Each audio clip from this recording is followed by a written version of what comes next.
peut plus aujourd'hui définir l'écologie uniquement en parlant de science. Il faut aussi bien sûr parler de politique parce que l'écologie est politique aujourd'hui, notamment à cause du dérèglement climatique. On définit ensemble notre manière de vivre et les militants écologistes aujourd'hui dénoncent l'inaction des dirigeants mondiaux en matière d'écologie. Alors, la définition pour commencer, mais le magazine s'arrête aussi sur un texte extrêmement important dans la lutte contre le dérèglement climatique, l'accord de Paris adopté en 2015. Oui, que les élèves étudient en cours d'histoire dès la 3e. Maintenant, accord qui limite l'augmentation de température à 2 degrés maximum en visant 1,5 degré avant 2100, mais qui fixe également des objectifs de réduction d'émissions de gaz à effet de serre.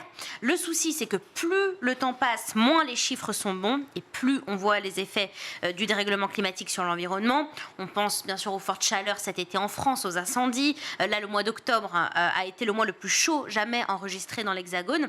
Mais on peut citer aussi plein d'autres exemples. La déforestation, la surconsommation des ressources, la pollution des mers par les plastiques qui a été multipliée par 10 depuis 1980. Il est donc urgence à agir. Les pays les plus pollueurs au monde, Histoire Junior en parle aussi. La Chine, j'imagine. La Chine, pays le plus peuplé du monde avec 1,4 milliard d'habitants, numéro 1 aujourd'hui des pays qui émettent le plus de dioxyde de carbone. En 2017, la Chine a émis plus d'un quart du total des émissions de CO2.